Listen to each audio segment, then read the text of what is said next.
Chag Sameach, happy Chanukah. It's good to be here today. People are still sort of trailing in. So we'll just start by saying that we hope that everyone has had a really good first half of Hanukkah. We're at the fourth candle. I put up a kavanah and I sent a piece out today to our community, which really focused on whether or not we see this as a menorah that's half full or half empty. We as Jews say 100 blessings a day, or we strive to say 100 blessings a day. And as I've said, you don't have to believe in God to do blessings. The idea of giving a blessing is saying thank you and expressing gratitude for what we have. So you could look at this menorah, or look at their menorah, their beautiful Chanukiot that are at the Weiser house right now, and see the ones that have candles like half full or half empty. But maybe there's also an opportunity here to actually see the Chanukiah as half empty, because when we see half empty, maybe that's what pushes us to look at the darkness and try to fill it with light. We can either see the light, see the blessings and only see that, or see the darkness and figure out how we can make that darkness a little more light. Or maybe we can do both. And so I guess that's my blessing for all of us tonight, that we can take in and take on the energy of gratitude in this moment, and also see the half that isn't lit yet and imagine what we can do in this world to make it even better. So I'm going to turn it over to the Weiser family, and I'll give a sort of proper introduction of our Attorney General after the lighting, but we're going to invite the whole Weiser family to lead us in the blessings and a little bit of singing after as well. So what we're going to do is we're going to invite everyone to light their shamash, and then to hold their shamash while we're doing the blessings, and then we'll take a moment to light our candles as well. So if you want to light your shamash, we'll light ours, and the Weisers can take it away. All right, so I loved your starting point, Rachel, about both the gratitude and the possibility. I will pick up the possibility theme and maybe the gratitude theme after, I guess, the proper introduction. It's worth explaining that this Chanukah here comes to us from my grandparents, who survived the Holocaust and saved this Chanukah and gave it to Heidi and I to have in our home. So together we will say the blessings. Baruch atah Adonai Eloheinu melech haolam asher kitshanu b'mitzvotav v'tzivanu lehamlik ner shel Chanukah. Baruch atah Adonai Eloheinu melech haolam she'asa nisim avoteinu bayamim ahem b'azman hazeh. And we'll sing together. Hanerot halalu anachnu madlikim al hanisim ve'al haniflaot ve'al hatshuvot ve'al hamilchamot she'asita lavoteinu bayamim ha'em b'zman hazeh hayedei kohanecha hakadoshim b'kol shmot Chanukah haneru halalu kodeshem ve'ein lanu rishot lehishtchamesh bahem ela lirotam bilvad kedei lahodot ulhalel l'simcha hagadol al nisacha v'al niflotecha v'al yeshuatecha. Ma'od tzur yeshuati l'chana elisabeach tikon b'tefilati v'sham toda nizabeach v'etafim ma'beach mitzon ha'mazbeach azeg mor b'shir mizmor Chanukah tamizbeach azeg mor b'shir mizmor Chanukah tamizbeach. Mi amalel v'urot Yisrael otamimne ein hakol dor lakum ha'gibor goel ha'am. We're gonna do it one more time. Mi amalel v'urot Yisrael otamimne Hein Bechador Yakum Hagibor Goel Ha'am. Shema Bayamim Ha'em Bazman Hazeh Maccabi Moshiach Ufodeh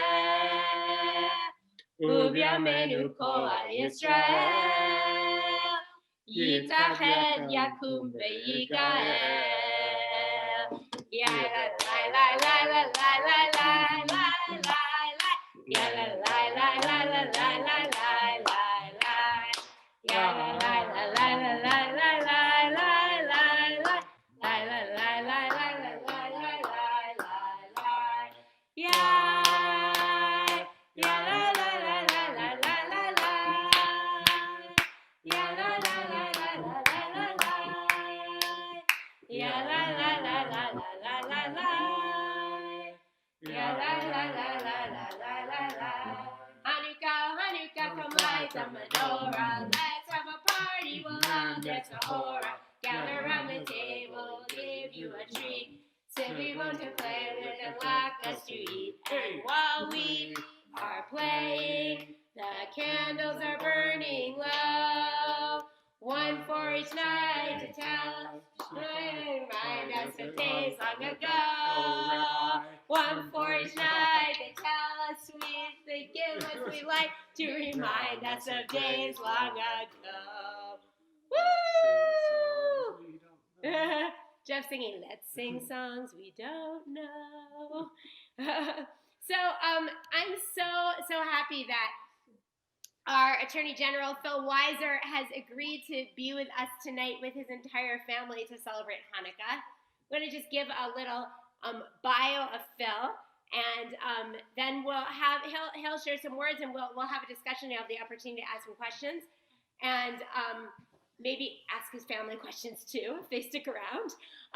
So after graduating from law school, Attorney General Weiser worked in Denver for Judge David Ebel on the 10th Circuit Court of Appeals.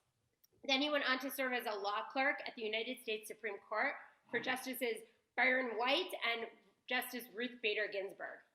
From these great legal minds, he gained a detailed understanding of constitutional law and an unwavering dedication to excellence, learned the value of humility and relationships in legal work, and the power of using our voice to fight for equal justice for all people. Justice White and Justice Ginsburg are two icons of the civil rights movements, as we know. And Justice White served as Robert Kennedy's deputy at the Justice Department, and Justice Ginsburg spearheaded the battle for equal rights for women. Both remain role models and sources of inspiration for Attorney General Weiser. He also served in President Clinton's Department of Justice Antitrust Division before returning to teach as a professor at the University of Colorado Law School.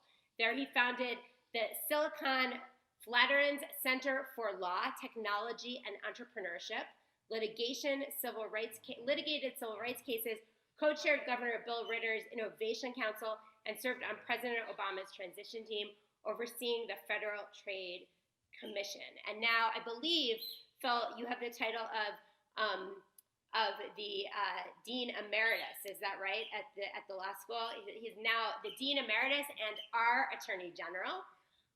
So I'm so glad that you're here to speak, and we look forward to hearing your words of wisdom and light this night of Hanukkah, and then we'll have some questions for you, I'm sure.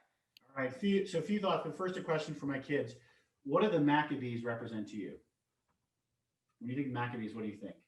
So the Maccabees represent the fight for freedom and hope when there's injustice and almost tyranny in the world, the fight against that.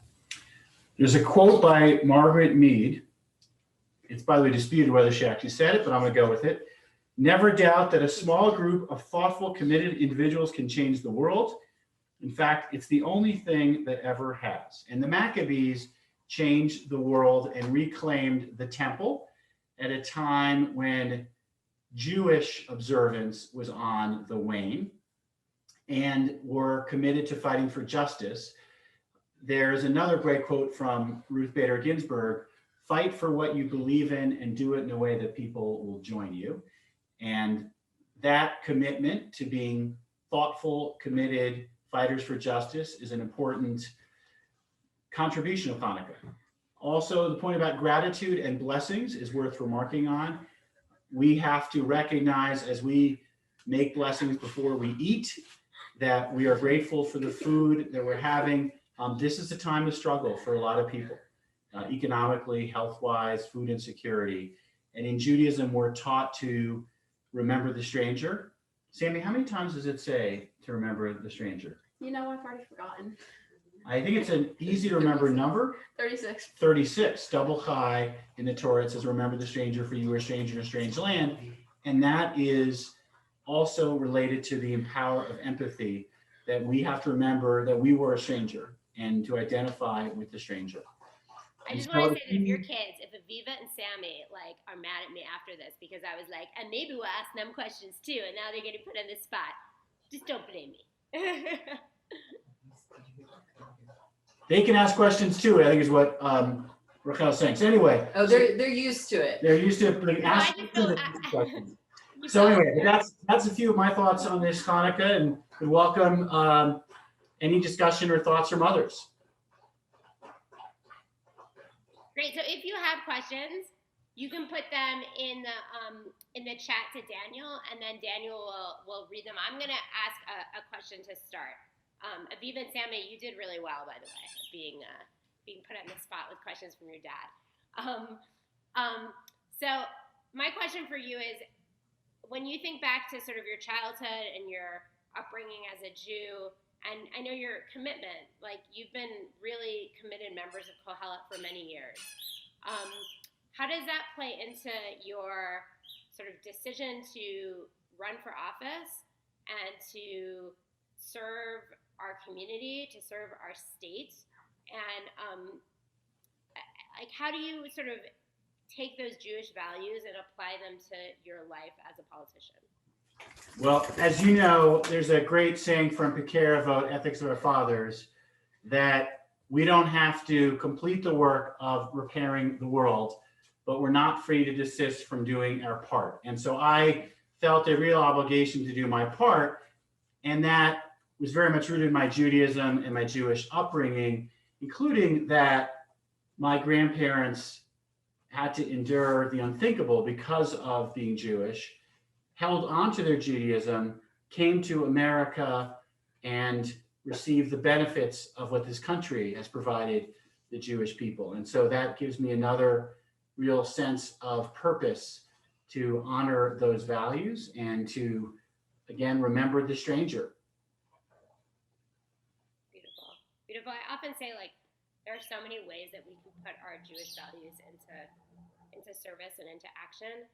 And, you know, I'm a rabbi, so I'm sort of living Judaism daily, so to speak, in terms of my practice, in terms of my career. But the reality is that people who are teachers, people who are politicians, people who are social activists, they're living Judaism just as much as I'm living Judaism every day.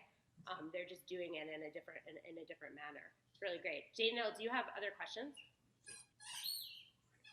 You're muted still, Daniel. Yes, we have a couple that have just come in. Some pretty hard hitters. So I hope you're ready for some pretty philosophical questions. Here's the first. This one's interesting. How and when would you say we can know if the thing that we believe in is wrong, and how would you say we can change and adapt, I guess? Let me start with a slightly different approach, which is we should always hold on to intellectual humility. And the concept here, and Sammy quoted it in his bar mitzvah talk, all truth is partial. Only God sees the whole truth. So we may believe something, but we should remain humble that what we believe to be the truth reflects the part of the truth that we're seeing, and others who see different elements of the truth are worthy of our attention.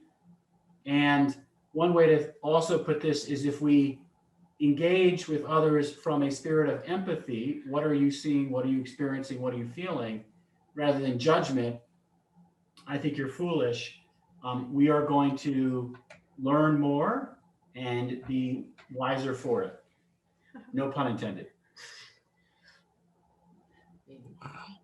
Thank you. Thank you for that wisdom. Thank you. Cool. We've got, yeah, they're all coming in pretty quick. So I'm going to tie two together real quick because they link.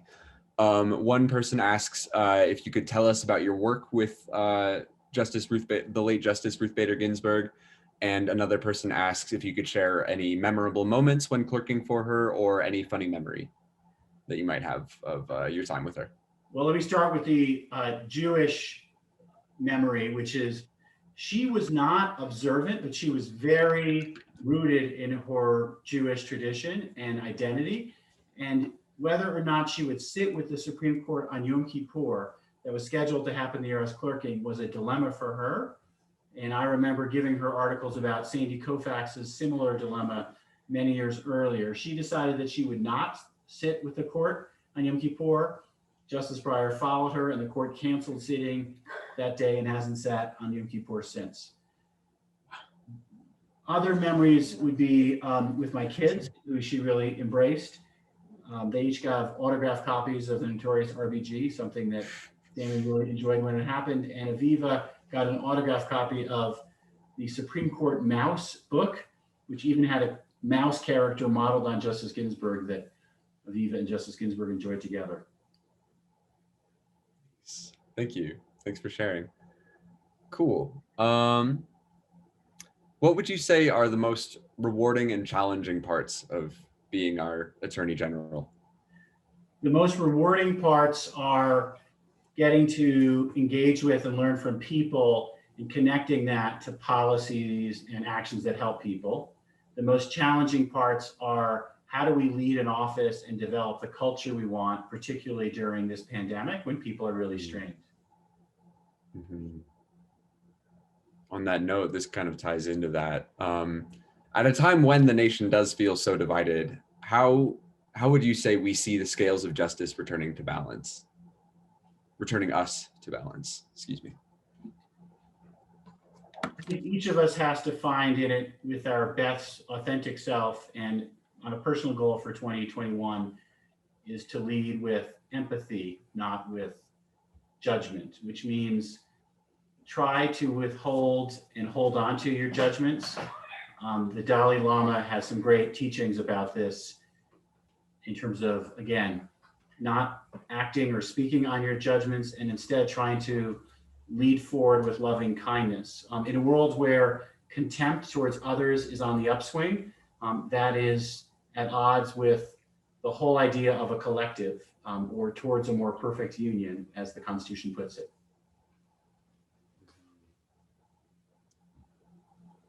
So got a few more then. You speak of your duty to serve, and you are so good in your role of service. Do you enjoy it? And what are your ultimate political aspirations?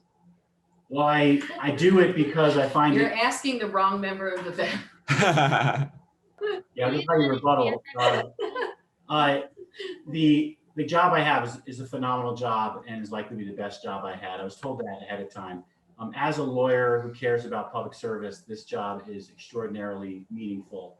And my feeling of being called to service, and I think Rachel said this earlier, there are lots of ways everyone can serve in different ways. And I've had different opportunities to serve in different capacities. Being an elected or appointed office is just one of many ways people can be of service. And it's how I've always felt. I remember when I was finishing my clerkship with Justice Ginsburg, talking to, I think it was then a fiance of one of my fellow clerks, where I talked about what I wanted to do, which all were service positions. And the person said to me, Phil, you're really good at the low paying jobs. I want to accumulate wealth. And so it's just been what I've drawn to do, work that's meaningful to me. I find it gratifying. I've got nothing against making money, and people who do will have other ways they can find to serve. Absolutely. That's amazing. Thank you. Cool. I think that might be the other part of the family rebuttal, which is that someday maybe I could make a little money, but we'll see. Let me hear from Heidi. Heidi, do you have a response?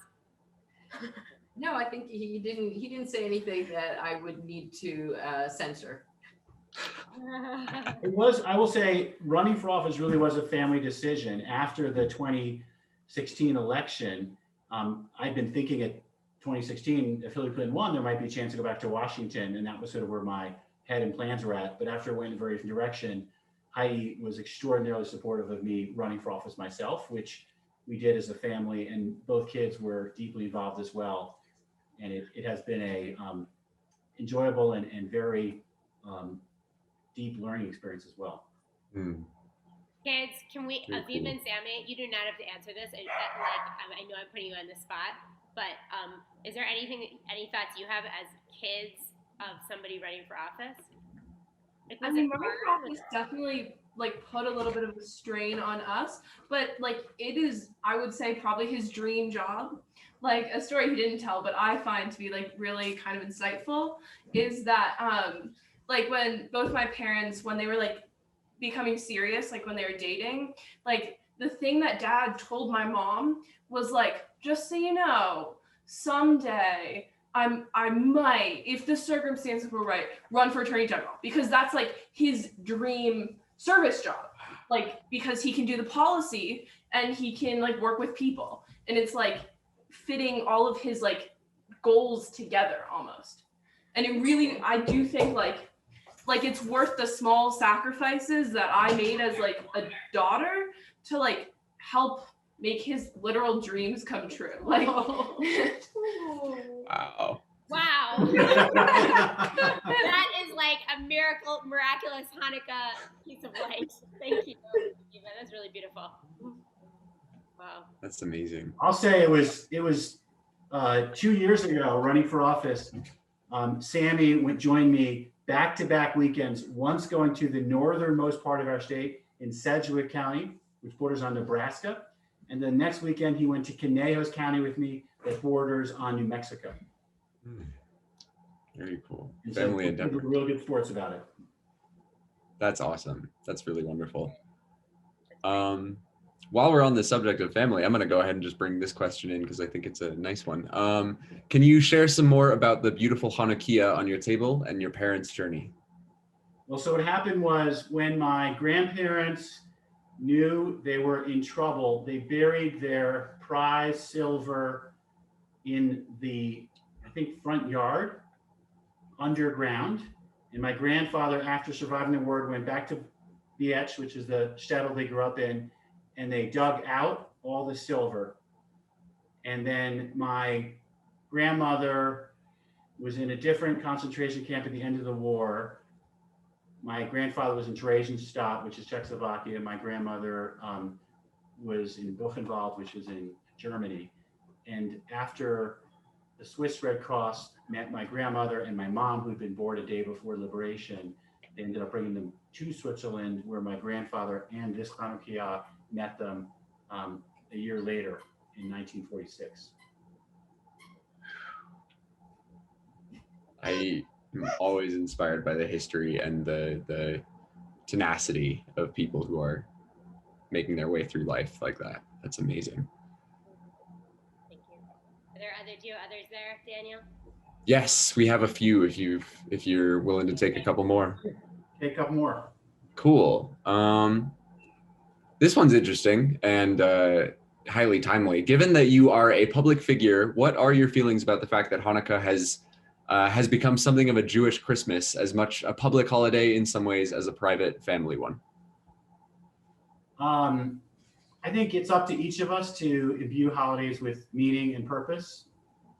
And so I think what you're doing in Rodef around Hanukkah this year is really making an opportunity to the pandemic to provide some purpose and meaning. Obviously, if all people do is give presents and nothing else, you have not engaged in the richness, whether it's latkes or sufganiyot or singing. But it's nice to give presents too, so I have nothing against that. Yeah. If I could just jump in on that one, not as a public figure, but I work for a Catholic health system.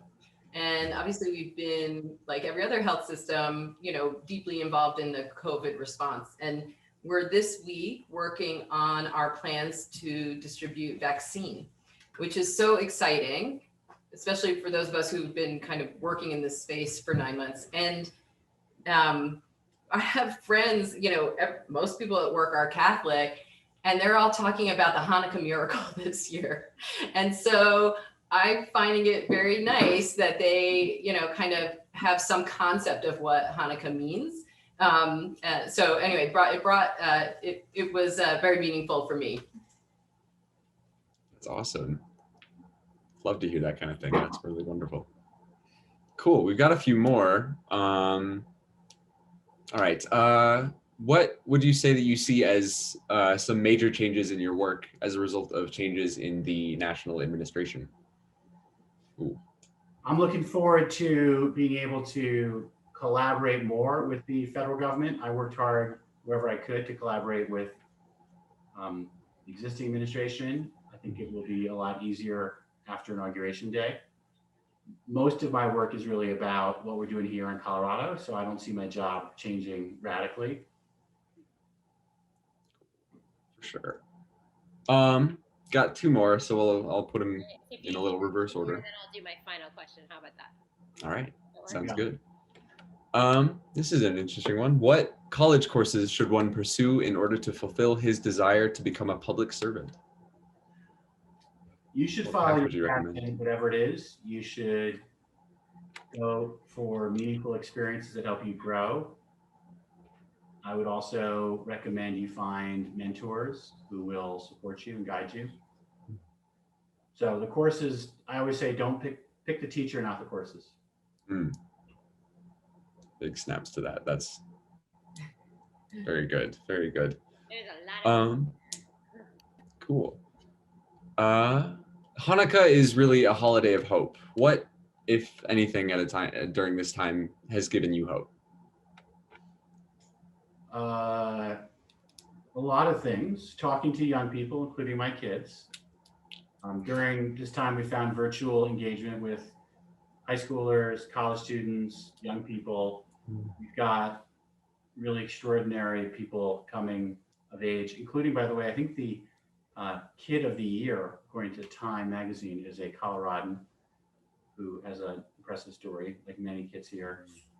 I also think the arc of American history provides hope. We've been through dark times before. We'll get through this set of dark times. And my family story provides me with hope. Beautiful. Thank you. All the right. final one. Yeah, we got one last one. Or one, Unless you want to take it away. wait, you have one last one. So you ask your one last one, and then I'll ask mine. Okay. This might be, we'll see how quick this one is. Would you ever want to be National Attorney General? Those jobs are like a lottery type job. So it's not something that I think one can or should aspire to. I will say I've served in the Justice Department, and it is a great institution. It has been put through great difficulty and strain.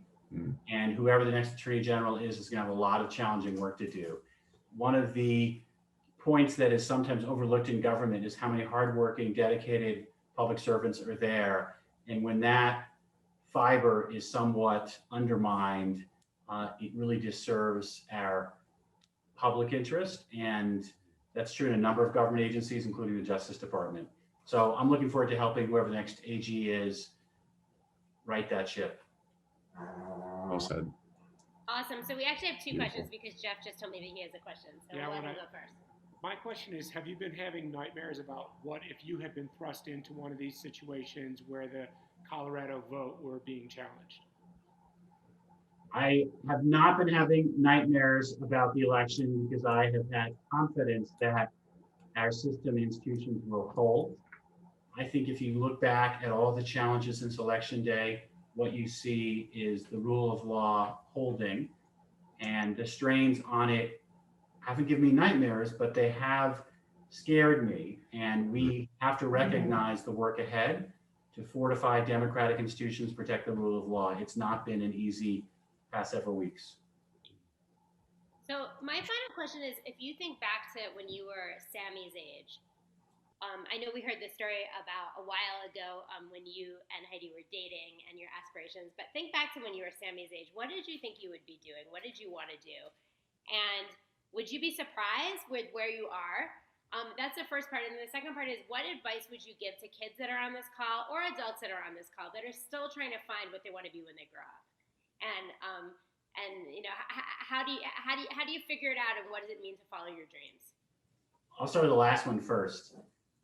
I'm still figuring out what I'm doing when I grow up too. So all of us should continue to be open-minded, explore opportunities, be willing to take risks, and see life as much as possible as an adventure, and to enjoy the journey.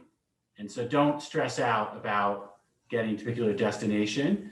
In my case, as you picked up, I have focused on service, and there's so many ways to serve.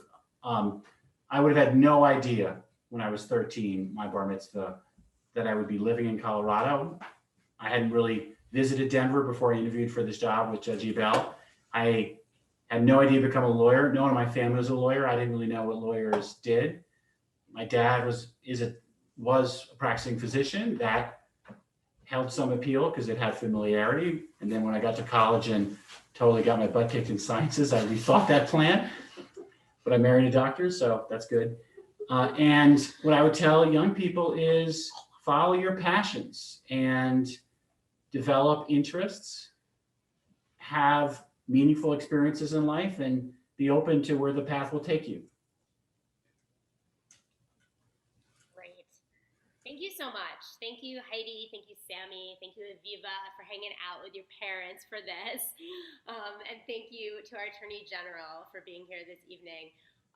Just really wonderful to hear your words and to know that, for us Jews to be represented in this way, to have you serving as Attorney General, a person who goes to shul, a person who reads Torah, a person who, Aviva's confirmation was here at Road of Shalom, and the same day, right? I think it was the anniversary of your bar mitzvah. Is that right? Yes. My Bahar, so talk about service, Bahar and the Stranger has a huge component of supporting those less fortunate. And so that is a part of who I am. And both Aviva and Sammy have great bar mitzvah parshas that are now a part of them. So it's a great tradition, tree of life, if you will, for those who grasp it. So I feel Brandeis, Justice Brandeis said that once. The only problem he had with being a Jew is he didn't get the chance to choose it. So that was your bar mitzvah portion, and I think my bar mitzvah was Bahar, correct? Yes, and I think that was the same weekend that Aviva was celebrating her bat mitzvah over Zoom, her confirmation over Zoom, and you were reading Torah at Kohelet in honor of your becoming bar mitzvah, and Aviva was having her confirmation here, and they just happened to be the same weekends, and luckily you can kind of do that on Zoom, right? You can have two different things going on and kind of be in two places at once. But actually, we were at two bar mitzvahs this past Shabbos at the same time on Zoom. There you go. Exactly. So there's something beautiful about having you serving as Attorney General and knowing that you celebrate the anniversary of your bar mitzvah by reading Torah, and that you are committed to your own children's Jewish identity and Jewish education, and that you live your life in this secular world with the wisdom of social justice and social advocacy and systemic change that really comes from our very, very Jewish tradition. So thank you again for being here and for spreading the light tonight with us. Thank you to everybody else. We have Governor Polis with us tomorrow night, same time, same place. Ask him if he thinks latkes are better or hamantashen. Yeah, did you debate him last year? Is that right? I did debate him. As my daughter would say, I was robbed because hamantashen are clearly better, but the crowd went for latkes. I can't imagine why. Man, I'm sorry. So yeah, that was Emmanuel did that for Purim like a couple of years ago. I think maybe it was my first year here. So tomorrow night is the governor. The following night is a Sephardic Ladino singer, Sarah Aroste, and the following night is a woman named Morgan Simon, who is she advises people on economic decisions based on social justice. She's actually written up in a Newsweek article. She's being sued for speaking out against people, individuals, and companies investing in private prisons that were imprisoning immigrants. And she spoke out about the current immigration policies, and she spoke out against child separation. And because of this, she's actually in the process of being sued. She's going to be speaking with us on Wednesday night. That's going to be wonderful. And on Thursday night, we have an astronaut, a Jewish astronaut. There aren't so many of them. They'll also be really interesting, I'm sure. So come back. We hope to see you later. Have a very, very happy Hanukkah. And again, thank you so much to the entire Weiser family. Thanks. Thanks, everybody. Bye. Talk to me.